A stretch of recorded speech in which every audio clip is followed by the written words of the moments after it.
We're live. Okay. Okay. This meeting, the special meeting for zoning ordinance workshop, order 6:01 p.m. I believe we have a quorum present for P&Z, We do. Okay.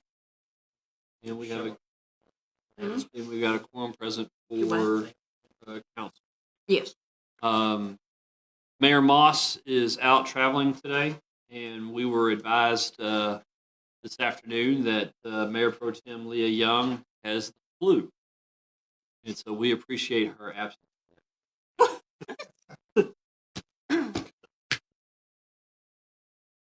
So who's I will. Eddie will add us through these. All right. We've been trying to do this for 2 years. We're finally here. I sent you in your packet a list of items that have come up for discussion, I think, amongst the council and the P&Z over the last 2-3 years. And I think possibly we have talked about the commission initiating an update of the zoning ordinance and working on that. So I think if we could have some dialogue with regard or answer these 10 questions or so, that would facilitate the commission going forward with some of their work.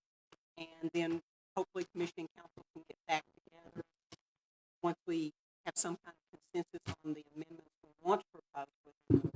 Then we'll go through the public hearing process. We'll require public hearing of the planning and zoning commission as well as the city council. Okay? And I guess the first question we have talked about is deleting the requirement for the site development plans to be approved by P&Z and council. Kind of unique to Willow Park. Most cities do not require site development plans. They require, obviously, the zoning, which is required by statute, as well as the plating that is required by statute. But normally, if a site development plan meets the requirements of the city's ordinance, then it usually is done by staff. And I know we have had some concerns from developers that it has about anywhere from 45 to 60 days to the process. If there are changes that have to be done and we have to go back, it can have somewhere around 20 days. So it would only be, if there is a requirement within the classification.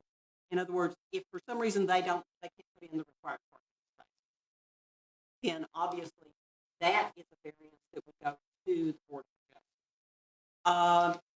As long as they meet the requirements of the city's ordinance, say it's a multifamily development, and remembering too that one of the other items we'll have to talk about is the requirement. But if they meet the other requirements, then normally that site development plan goes with the building permit application.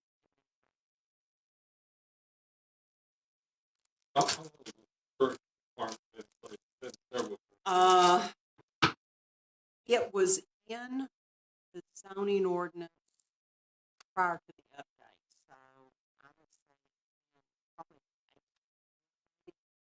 because I found several things in the ordinance was updated in 16. I think y'all were working on it maybe in 14, and then it was in there prior to that.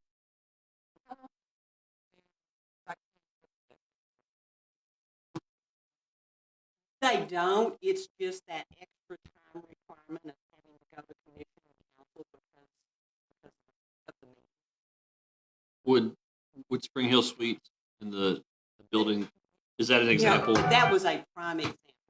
One, they came in, they got their special exception or their special use permit because of the height, and it was allowed. Well, then they came back, and if you remember, they made a modification to move the meeting space from the front of the building to the back. Well, that ended up costing probably another, I would say at least another 60 days by the time because they had just missed the meeting of the commission. We came around, I think the commission came around and held another meeting, but we still had missed the council meeting date. So it cost me 45 to 60 days. get that, and that was something normally that, would have been approved administratively. So, a lot of these minor things, just, really, it was nothing that really affected the building itself. And in the plan review, they were hesitant to commence construction plan review on the change till they were sure they got it. And a lot of times, the whole, they kind of held up on their actually building plan review until they got all of that approved, because you don't want to go and spend all that money for the final design and the construction drawings and get that submitted till you're ready.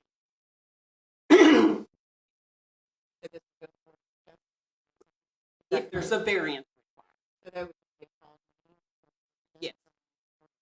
Board of Adjustment meets quarterly, or if you look at the ordinance at the cost, if they need to, then we normally, as long as we can get, we want to be sure that we have at least 4, hopefully 5, because of the requirement for the 75%. But then we can usually get them together within, a couple of weeks, and then get that scheduled. Get So, question, yes. you taken, I haven't read it yet, but House Bill 31, have we taken a look at that? Take a look at that. Make changes to state law regarding site plan. There were some changes made, yes, and it was with regard to the administrative approval of the minor plats and the replats. It really was kind of some tweaking of the wording. And the primary change in it is with regard to platting and the 30-day, what we call the 30-day time clock. Right. And specifically the way the bill was written and the ordinance, and the statute was amended, it is with regard to plats and replats and amended plats that are required to go to commission and council.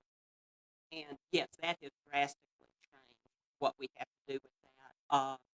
Site plans did not change that much, really.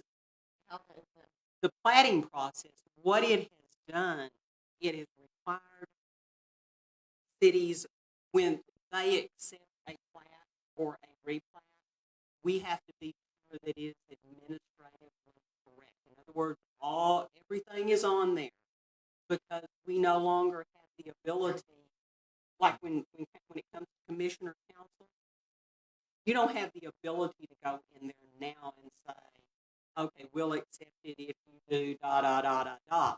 You basically have a 30-day period from the time staff accepts that plat to be correct, to get that plat through the process of the Planning and Zoning Commission meeting and the City Council.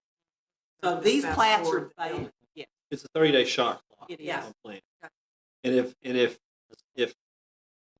it fails to either meet or Z, if they fail to take action on it, the council fails to take action on it, the default position is automatically. So you could, in theory, have something come up in front of P&Z, kind of like what we had here. If someone had submitted something, say, maybe December 22nd, here we are on January 28th. If they had submitted something, I don't believe P&Z had a meeting between now and then. I know we haven't had one between now and then. It would have been the default position. We will have call meetings. We will also, what we're finding is, before you actually accept those plats, either preliminary or final or amended plats, before you accept it and stamp that you've received it, you've got to go through and pretty much be sure that everything is correct. Everything is included on that plat. There's no wiggle room for mistakes. Actually, I had to return one the other day because it was the final plat and we did not have the sign off from TxDOT on the they've tentatively said it, but they have not given the written approval on a street that's coming into the service road. And I had to send it back. I wrote that it was not administratively complete, 'cause that was one of the requirements. Right, I was able to do, when they brought it in, I started looking at it and I was like, "Oh, where's the dot approval?" And they said, "Well, let us see if it's ready." And I said, "Okay, call them." A lot, yeah. I think as far as with respect to the section we're talking about in our zoning, 1410-006, that it's the site plan process that could potentially slow things down. And again, we go back to Spring Hill where they just took a building, put it from the side and the back, and that delayed their construction probably 60 days at least procedurally. And that's what. But to his point, he's referring to our processes are now being sped up. Right, but it also implies we have to, council has to approve. Yes, you have to take action. You have to. We're not just flat. Well, But if council is not required to act, so that's why I'm asking. that's what I'm saying. The state law requires Yes. city council No, also no, plats. no.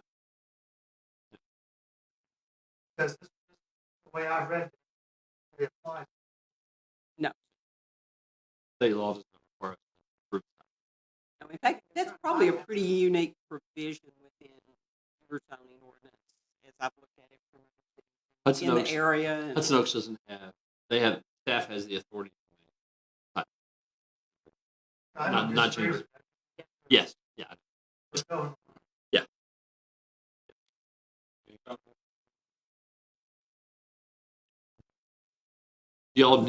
Y'all have robust discussions about site plan change.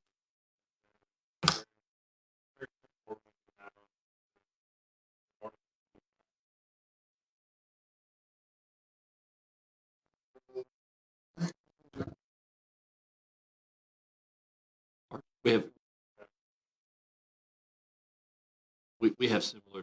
I think I characterize that when site plans come up here. We look around and approve. So what's the action come out of this? Then you're going to make the adjustment. Ordinance. that is concurrent. Well, like I said, all of these proposals, if we make changes, will come as amendments to the zoning ordinance. And then you will go through and have your public hearings. The second one is on fire protection access, and we need to go on and change that to a minimum of a 24-foot wide driveway. In our current ordinance, it talks about 20 and 22 in several different places. 24 is the minimum, and we will also put in there are situations where it does require a wider drive, such as what we had with Willow Park Baptist Church, because of size and height of the building to facilitate the movement. So we'll word it such that if we need more than 24, that will allow the fire department to put within the parameters of the fire code. Okay. Has Mike weighed in on? Yes. that was Mike one. So this is something Mike initiated, correct? This is something Mike has talked about.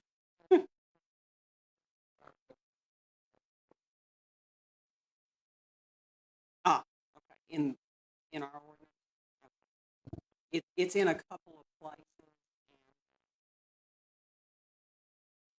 Okay, the next one is the exterior construction requirements, which that was House Bill 2439, which basically preempts cities from requiring any type, in other words, any type of exterior construction permitted by the is allowed. Different talk. I don't know that we necessarily have to take it out of the ordinance. There's nothing that prohibits anyone from doing it. We just cannot enforce that provision within the different sections of the ordinance. Now, if someone, if there is a planned development,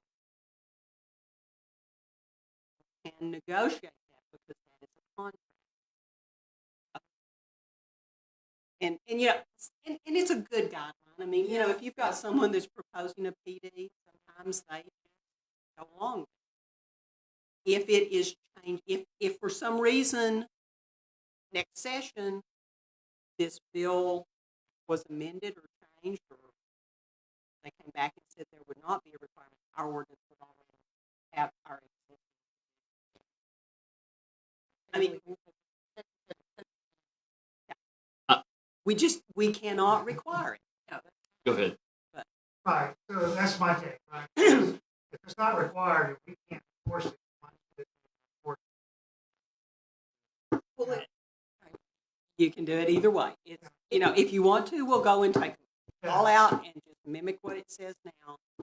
You know, if it comes back next session, which there is talk of it, strong talk, then our ordinance would still just be in place. And we would begin enforcing. I was But told we are not enforcing. I was told by a state rep that they couldn't guarantee that this would be undone in 2020. That would take. But it's Betty's point. They're going to have a long hard discussion. There's a lot of pushback, particularly on materials requirements from not just in Park County, but some more affluent areas of the state. Right. Yeah, and I think I like your the sentiment. If we can't enforce it, one of the books.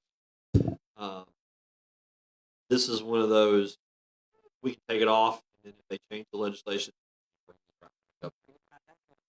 But I do like And the idea we're a that- few months, you know, we're a few months away from doing it. So there, you know, when we get there, it might be under.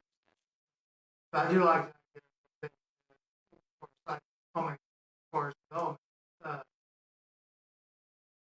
Plan yeah, development. plan development is at least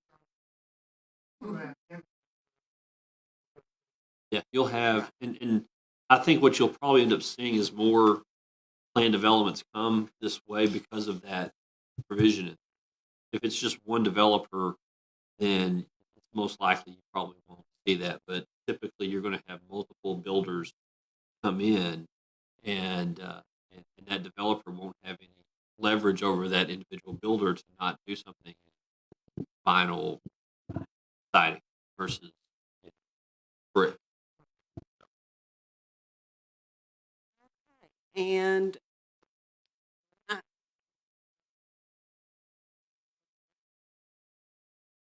We can, that's, I mean, we really can't take a vote on that, but, I mean, that's what think I mean, if you want to delete it, it's just a simple strikeout of the vote. If you want to keep it, then we can keep it in there. Betty, when do you establish the zoning for the site? the zoning is established on the site plan prior to. Actually, sometimes zoning is established prior to plating. Then once the property is platted, then we would have a site development plan, and the zoning would already be in place.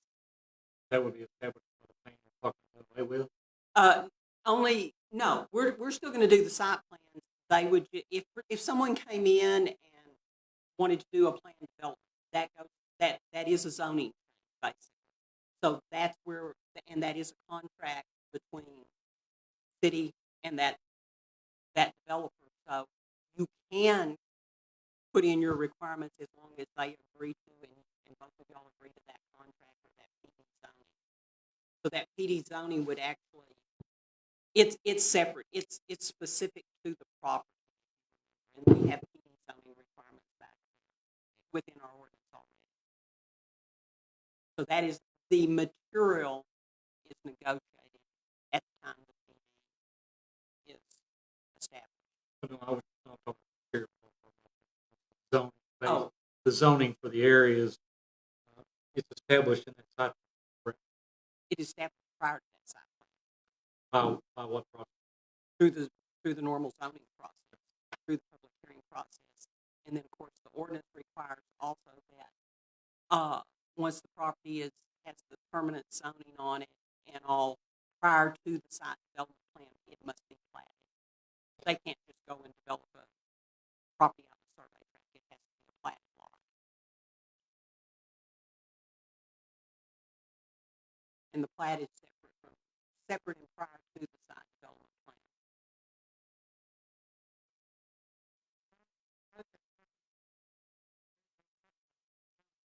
Zoning, Zoning. no, the platting is the only thing that's required on the 30-day shot clock. In fact, the zoning have the time in there because you have the time stipulations on the notices prior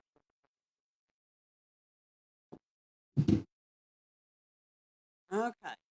The fourth one is in the R1 section as a special regulation, it allows for manufactured homes in any residential district. Now remember too, that you have a manufactured housing district. It allows for mobile home parks. It also allows for mobile homes on individual platted lots within a manufactured housing subdivision. I think this may have just, we don't have any property that's presently zoned, but we do have a district. But this says with under special regulations in R1 that they can request a mobile home. And I think that probably was left over from the old ordinance. I think it probably was intended to be deleted from the R1 section when the manufactured housing section was added. So is there currently any manufactured home on a R1? Not that I'm aware of.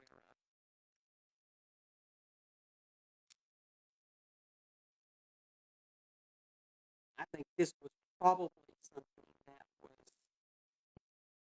left over. We have a classification within the zoning ordinance. We do not have any property presently that is zoned for manufactured homes. No. Is that provision? Is there any implication for housing? No, now if there's any, if you have a manufactured home, non-permitted zone, you're still allowed to apply. Newer,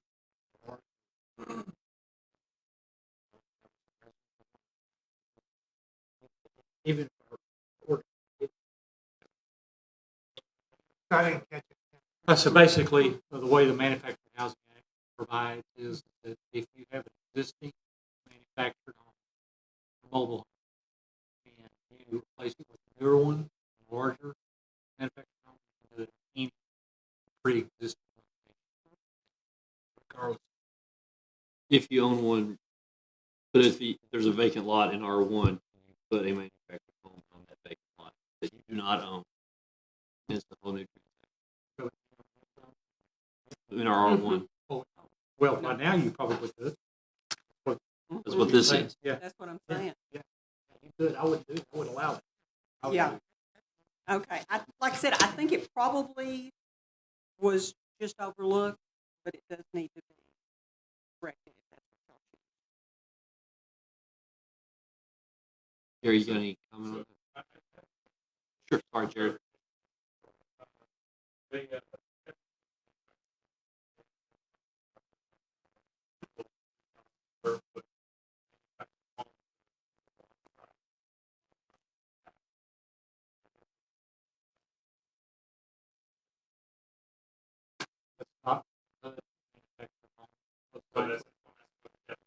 It's a specific. It has to. Yeah, it's on manufactured home specific requirement. It has to be built after 1978.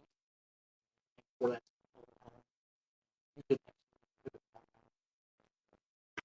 What you're talking about is probably either modular home, Modular.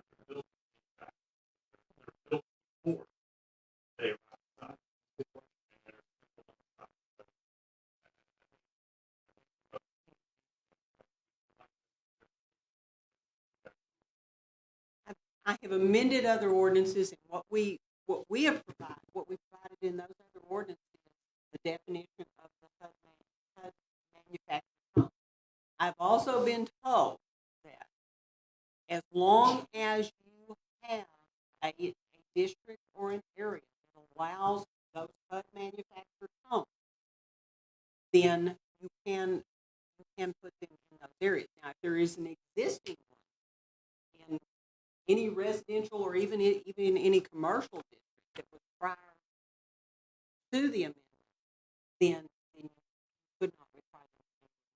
And they actually, as long as you get the HUD manufactured home, they can replace it. So, just reading the federal code, manufactured homes are built as dwelling units of at least 220 square feet size with a permanent access to assure the initial and continued transportability of the home.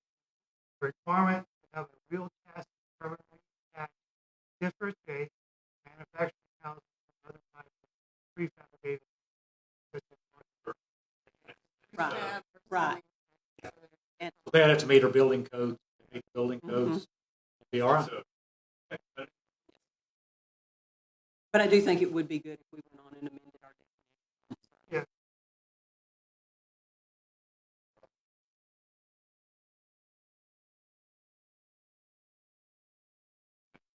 Yeah. Oh. The next one is the density on the multifamily. It is presently 8 dwelling units per acre, which is fairly restricted. Now, I can't think of the name of the apartments. Is Olympus. that what they are today? Is that what their name is? They were constructed at 18 per acre.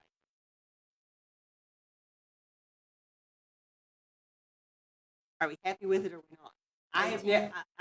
I've never seen anything less than 16 till here.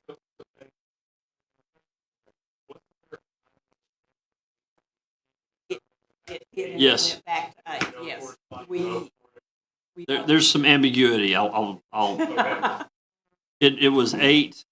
It went to 18.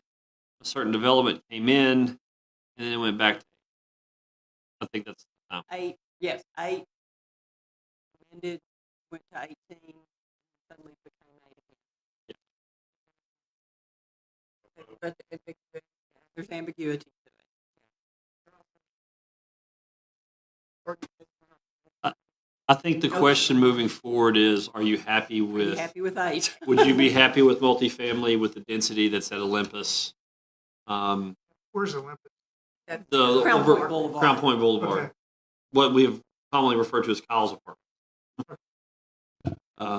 If you're happy with that density, then you could leave it at 16. That's maybe 16 and 8. It's 8. 18. It's Okay. 8. You mentioned 16 is about the lowest I've ever seen. 8 per acre. You're basically saying we really don't want multifamily here, but if you can make it work, great. Every multifamily project that we have moving forward, if you keep it at 8, they're going to ask for some sort of variance. So we'll end up having this discussion again. And that's the purpose, that's why we're having this workshop now, Yeah. minimize variance. And that's what they're doing. They're saying, we can't make it work at 8. We can make it work at 16. We'd prefer to have 18. That kind of sort of that conversation. And then they come in, they sit right up there, and we sit around going, well, how much is 8 versus 18? And remember the last time we talked about it. Most of what I call the are somewhere between that. You get into some of the larger cities. You get up to the 24s, and that is way too dense. But, sure. Yeah, I mean, number of units is based on gross acreage, and they're limited right now to 35 for R3.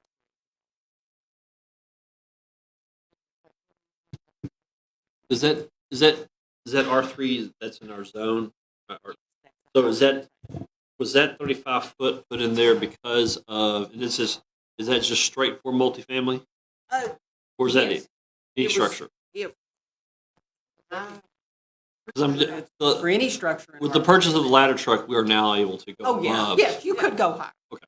But right now, your R3 stipulates 35-foot maximum height On multifamily. on multifamily. So basically, the model would be for an acre, would have 6 apartments for 3 floors. Mhm. And that gets you pretty much to your 35-foot max, which we can obviously accommodate now with that. So I don't know that the height is that much. It is just the growth. And that's You the- can't make it work. And that's the discussion you have to have is do you want to have that kind of density? You know, But we can limit that. We allow.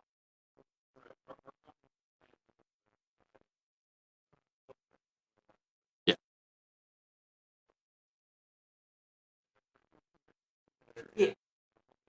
We've got a little bit south. But, I mean, we do not have a lot of undeveloped property that we accommodate. Yes. I think it's going to be a challenge to have too many more multifamily projects come in that makes money for them and makes sense.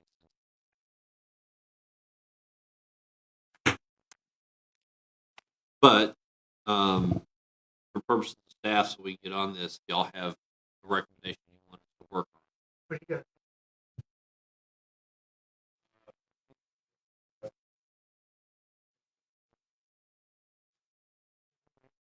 Okay.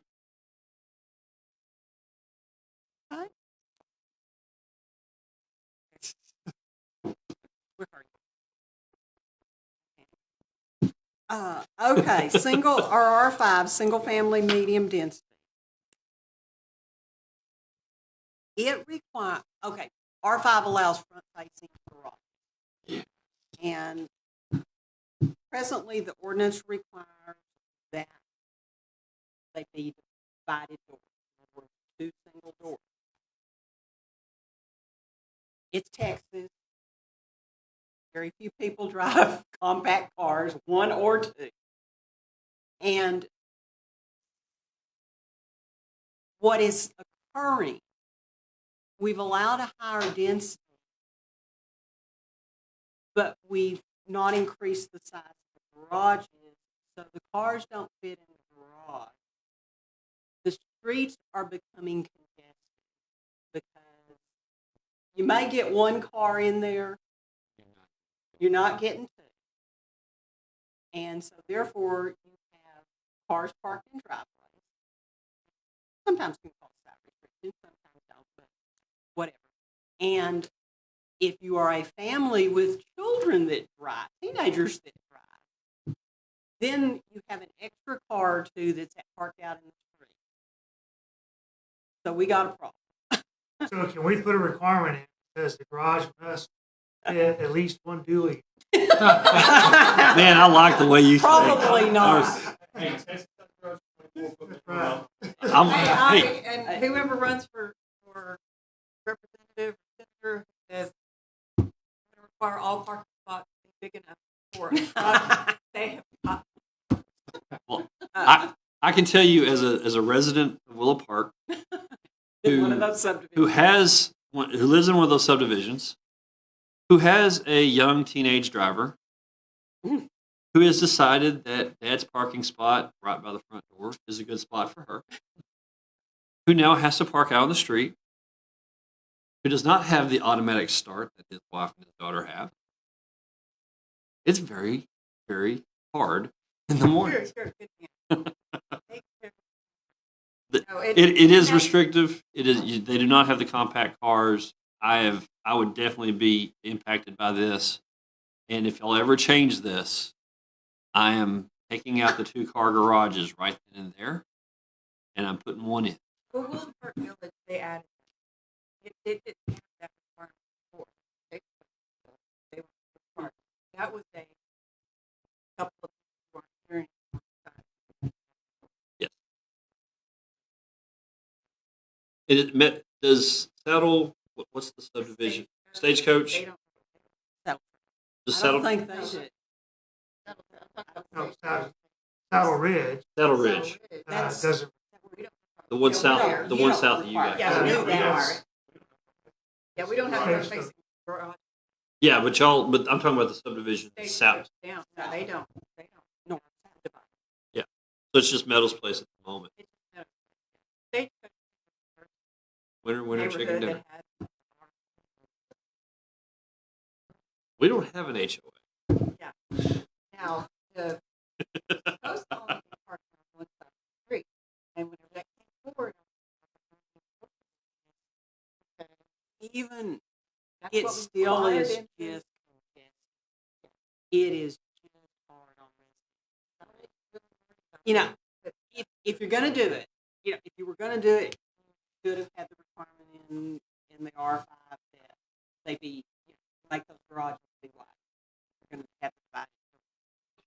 Or another alternative is if you leave it like that, you're going to have to increase the width of the street. Yep. You're going to have to treat the street. And if you start increasing the width of the street, oh, those. But I mean, and the bad thing of it is You're gonna, encouraging Speed. speed on the traffic. I mean, Yeah. So, I- after-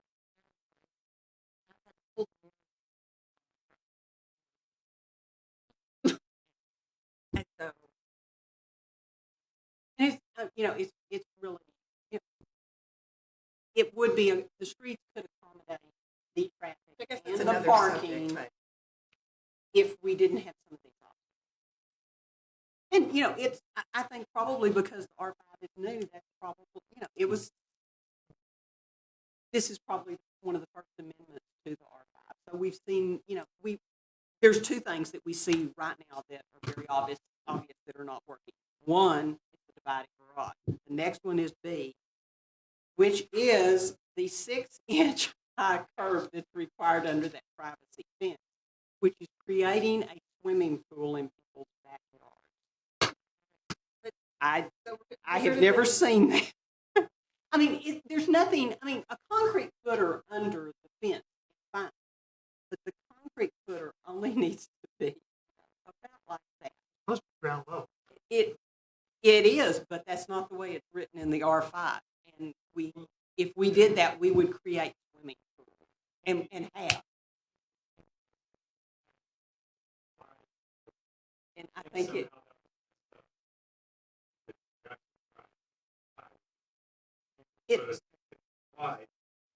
6 inch.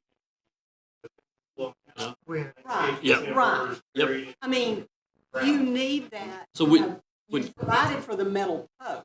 would P&Z would y'all entertain changing it from 6 inches high to 6 inches wide?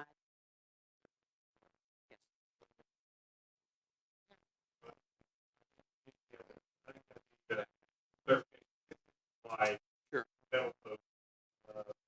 That's the only change we'd have to make to it. It's just the height is what's creating the problem of the foot.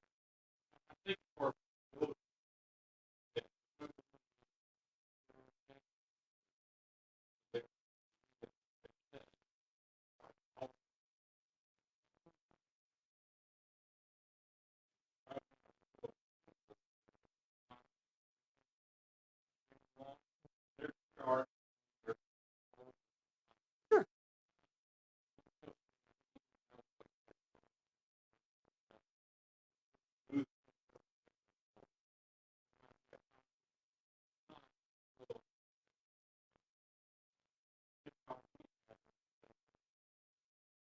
right.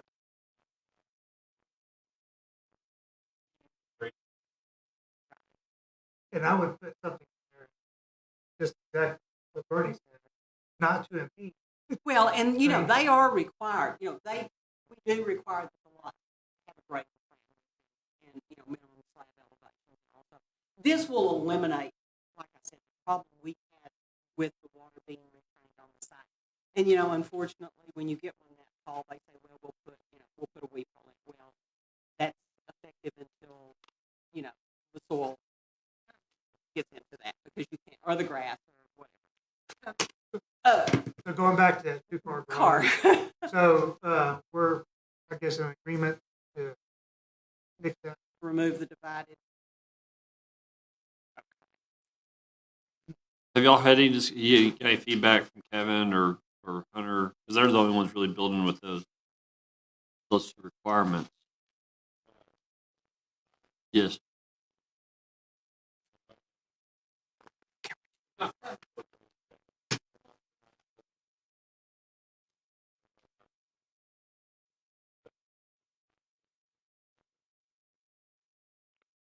Can we entertain the idea on R5 instead of finding these walls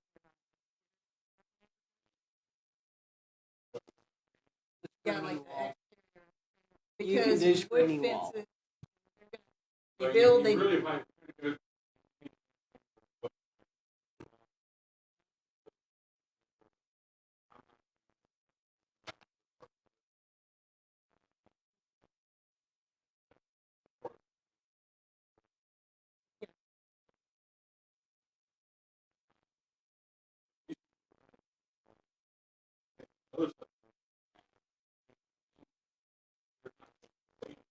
Mhm.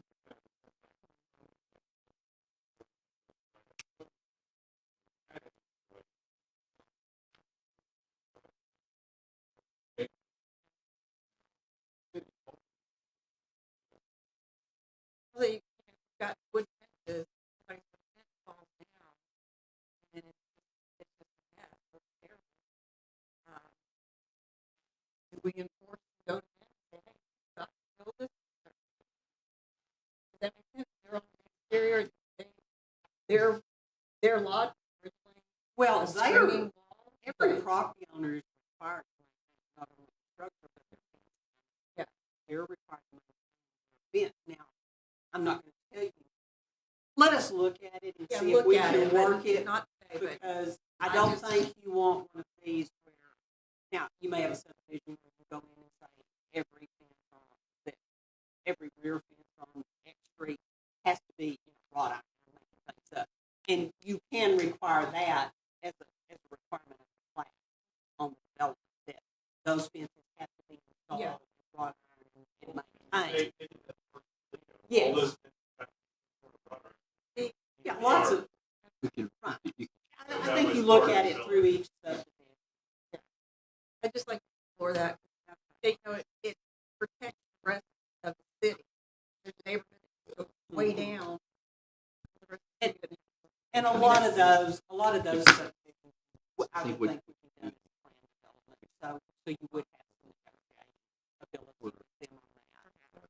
Yeah. But yes, but if they're not, I will tell you, it is, you've got to be very careful with the screening walls, especially if it becomes a responsibility of an HOA. Because sometimes the HOAs, But just don't like last the that walls long. on Saddle Ridge. Yeah. It's not there for aesthetics, it's there for Yep. sound suppression Sure it is. from, this road. So, Well, and It's not I've even seen one that was adjacent to a thoroughfare in, it was in a major city. But, there was a requirement, there was actually a maintenance fee that was originally established and held. And if the subdivision, if the HOA ever went defunct, at least that barrier wall had a provision to be maintained. There was funding for that. One other issue, council, that I'd like to remind you all about is right now our ordinance only allows for installation of utilities owned by the city of Willow Park, Park County, aging zone. If you need a water tower or anything, you have a pressure. Yes. Right now, the way the ordinance is written, the water towers and all would only be allowed on agriculturally zoned property. Most zoning ordinance will have some kind of, I call it Exception. a disclaimer and exception to allow for municipal utilities. Oh, I see. or municipal All right, gotcha. facility, utilities Gotcha. and So we or need to amend that. facilities. Yeah. And I think, Amend that. you know, normally it's in there and allows for the Okay. cities to function with their necessary. Well site. facilities. Yeah, well sites, water towers, whatever. And we can definitely put that in. Number 7, and we got to hurry. I-20 overlay district. These are primarily design standards. I know there is some ambiguity in the actual area that was defined as the I-20 overlay. I think if you're going to continue to try and maintain it one week, it needs to be either defined area or let those be just design standards within the zoning district or the zoning classification that applies to the property. You may say you want to go back 500 feet, you want to go back 1,000 feet, you know, something like that. Some of these ran along streets, some of them ran through property. If you would give the commission and us some time to work on that. I mean, some of them divide, the I-20 overlay Okay, divides you're wanting properties. to, you want to We want agreement. to straighten it up Okay. and kind of work on some of the things that are within that I-20 overlay that are really kind of a problem. Yes. Yeah, I kind of understand why that was created, but it's kind of outlived its purpose. I think so. I think so. I think we can make, our existing zone Mhm. apply the new law. And I think it will also help with the transition to the areas that are away from that to get some continuity. Sign regulations. They need to be reworked, but I think there are some questions, at least what type of signs do we really want in Willow Park?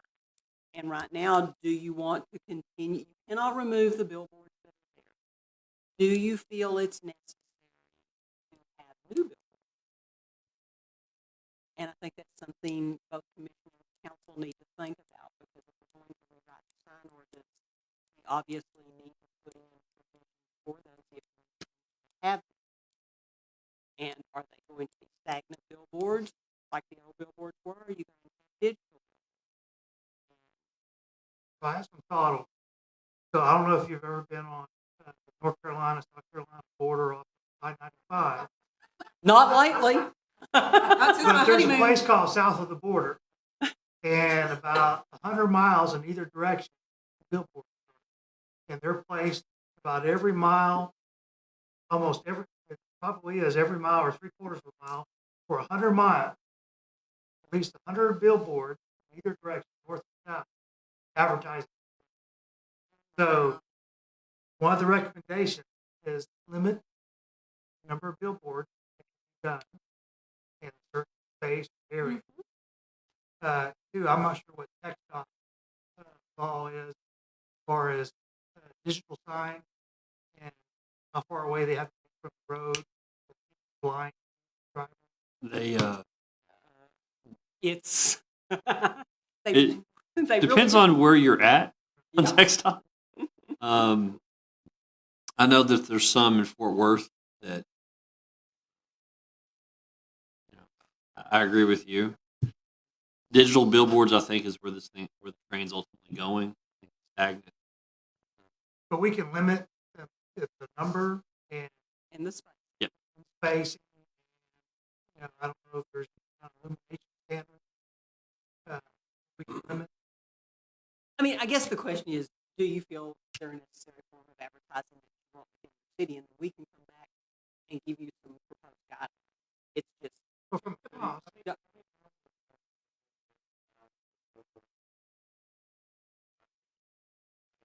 oh, I Not don't even think that. about that. Micah's, Yeah. it's 3 miles from Micah's to Ranch House, and then you got another maybe 2 miles. So you got about 5 miles of 5 actual. at the most. Yeah. I mean, I think as long as, I don't think you're going to get that many, but I think you need to decide relatively quickly. Okay. But I think, But you don't have the problem with the digital. but when you're talking in that's the thing. If you don't have an issue with digital, because we do have businesses that they've come in and asked for digital signs. Well, it's cost effective. I understand Yeah. that part, but there needs to be some kind of limitation Yeah, or but- some kind of. Is there some kind of light restriction or color restriction or something? Yes. If we don't have Yes, light, you can, Right. you can And do those that. can be And written, those, yes. TxDOT has those standards. it's just, not just text dot, but don't write, we didn't want to go in and look at it if we. Yes. no, digital. Way.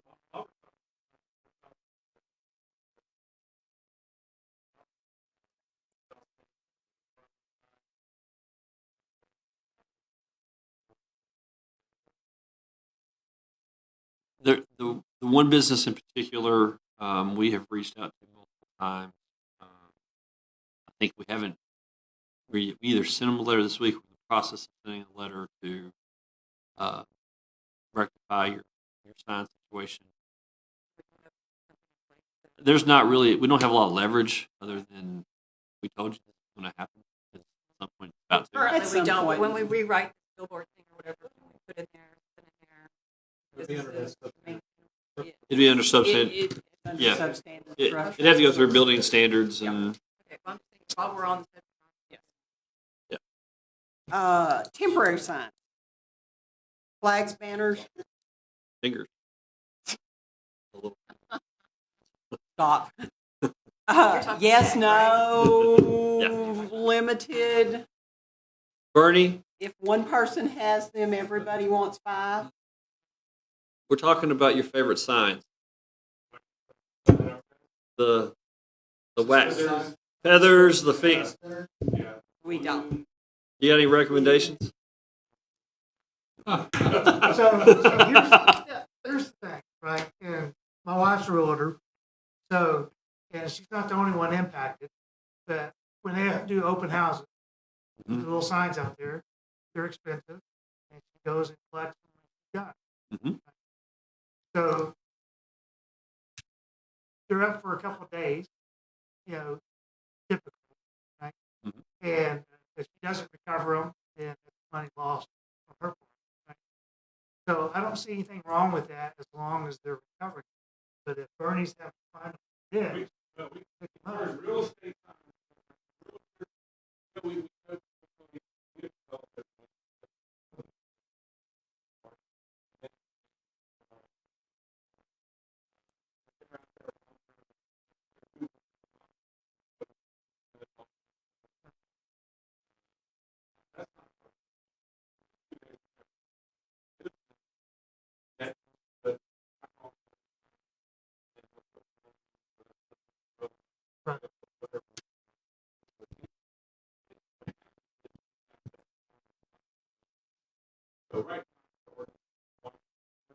Yeah.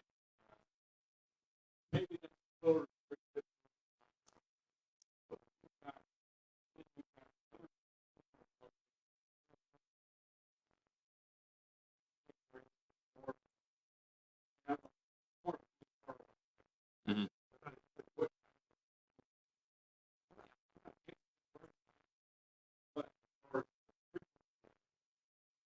Well, in the maintenance of Did- I mean, some of those flag signs, I mean, you see 'em. The other day, they were out there in the middle of the street.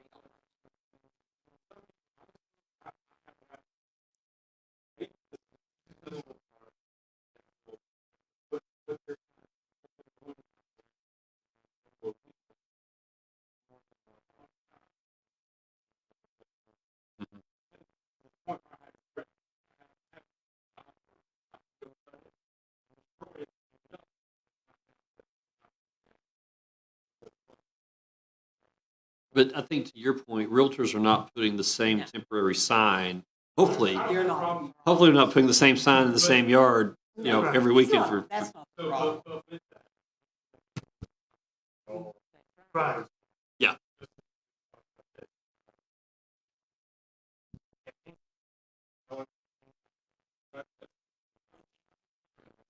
We can't. that doesn't need to be amended. Okay. Ordinance. I know. Yeah. Yeah, we need It's gotta to. be. Well, This is yeah. the question I asked, so if I So- get a roof replaced, how long do they last? As long as you want, which is not. How long? So I agree.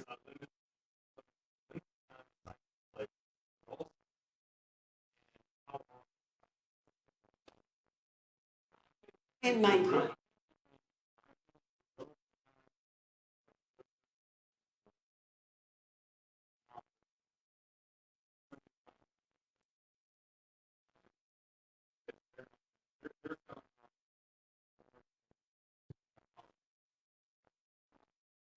But she's trying. We hope.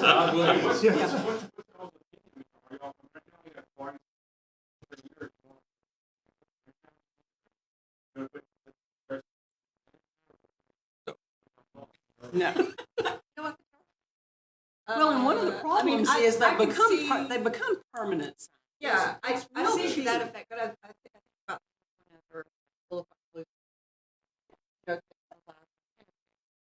that, like I said, trying to force why. That's not okay. Yeah, so that's event different. sign, that's different.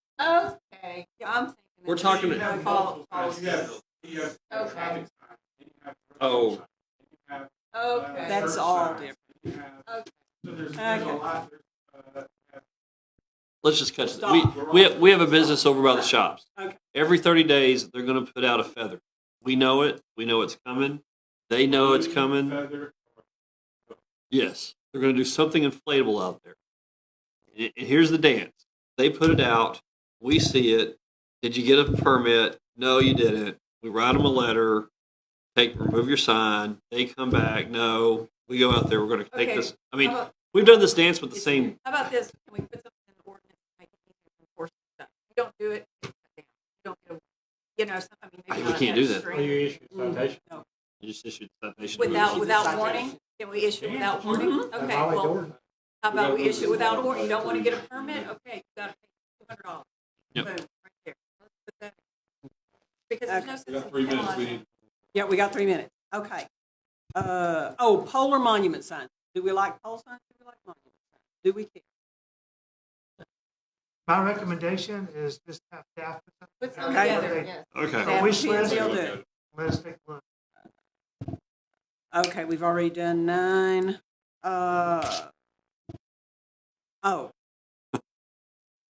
The 10 years that's in there on the billboards, we've got to take out. Okay. That's number 10. Anything else, y'all? Write us a note.